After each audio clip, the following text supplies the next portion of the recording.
Still in St. Elizabeth, farmers are seeking an urgent lifeline to save them from falling into poverty. This comes after the farmers say the COVID-19 pandemic has severed their supply chain, leaving hundreds of pounds of produce in the fields to perish. Kelisha Williams has that story.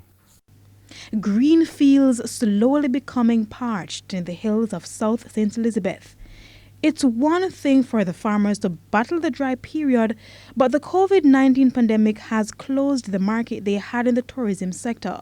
So as their tanks run low, so does their patience. The irrigation system is poor in the area, so what to do? There's no rainfall.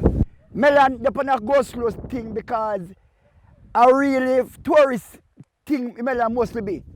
And the tourists are going now since 6 weeks now. So I'll be a separation. It's the type of suffering which they say has made it difficult to provide for their families. Well, me feel real bad, because I have 3 girls, and right now no school is going on online. Don't have a Wi-Fi, so I have to keep on buying credit to put on megabytes for the 3 of them to get their work done. If there was a graveyard for crops, this is what it would look like. Hundreds of pounds of fruits and vegetables left to perish.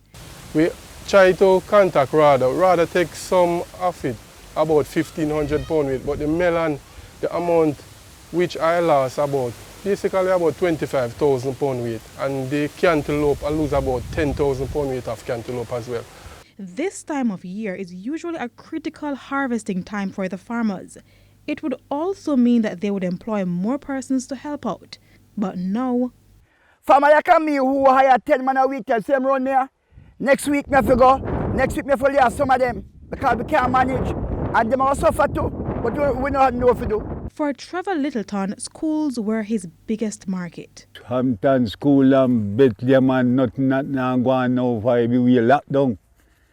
And with the parish with the drought and nobody to help we.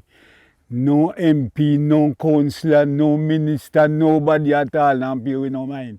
These issues are not unique to Jamaica. Farmers across the globe have been hit hard since the onset of COVID-19.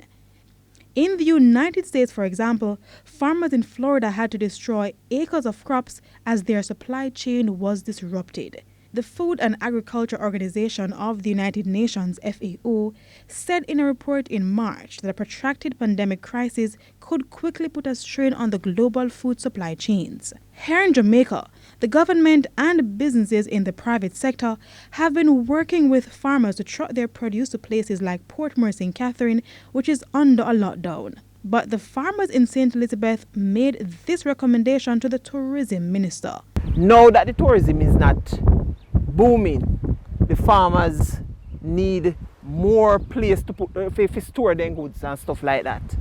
You understand? So what can he do? Get some cold storage, do something, put some of my money away in a tourism sector towards cold storage and stuff like that. Kelisha Williams, TVJ News.